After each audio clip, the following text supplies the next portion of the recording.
Here with me to discuss, former U.S. Ambassador to the UN and Fox News contributor, and my good friend, Ambassador John Bolton. Ambassador, welcome here. What advice? Thank you. What advice would you give the president, independent of what you know everybody else has given him, if he calls you up tomorrow and says, "John, what should I do?" I would urge him to get out of the Iran deal completely. I think it's important to cut cleanly and get away from this. I don't think this deal is hindering Iran's pursuit of nuclear weapons or the delivery capabilities through ballistic missiles. I think it gives it a cover, if anything, and I think obviously they're benefiting from the enormous number of economic deals that Europeans in particular are striking with them.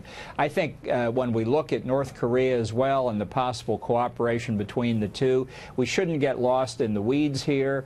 We shouldn't try a too cute by half approach. America benefits from strong, clear, decisive leadership. This is a very bad deal for the United States. That's what the president believes. He should just get out of it. Why do you think General Mattis, four-star Marine Corps general, now Secretary of State, has said stay in, or at least stay partially in, or at least keep one toe in the water? You know, he didn't really elaborate on his view in his testimony this past week, but in his confirmation hearing, he said that he thought it was important to stay in the deal because America should keep its word. And I certainly agree that there's a value in America's reputation being able to say we honor our word. But it's also the case that when an agreement or a treaty is outdated or is believed to be fundamentally adverse to American interest, it's the responsibility of the president to get us out of it, whether we committed to it 2 years ago or 20 years ago. That's what President George W. Bush did in 2001 when we withdrew from the 1972 anti-ballistic missile treaty so we could create a national missile defense capability. How do you address the argument, Ambassador, that anything that slows down Iran, even if it's baby steps, even if it's a slight reduction in their productive nuclear ability, is a good thing?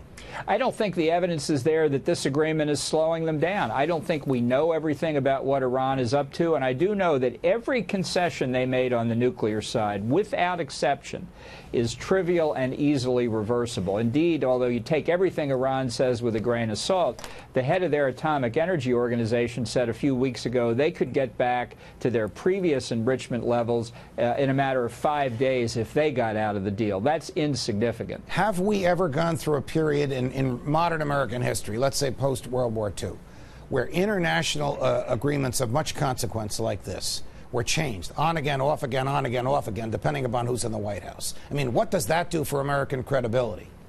Well, I think this particular deal is so bad, I believe it's the worst deal in American diplomatic history, that I don't think our credibility will suffer at all. In fact, I think it's important for America to be very clear what it's trying to do to stop nuclear proliferation. We've already got the North Korea crisis upon us, and I think to decertify under the Corker-Cardin legislation but stay in the deal is completely incoherent. Remember, the certification requires the president to say the deal's in America's national interest. He doesn't believe that. So if it's not in America's national interest, what in God's name are we doing staying in the deal? Got it. Thank you, Ambassador Bolton. Always a pleasure.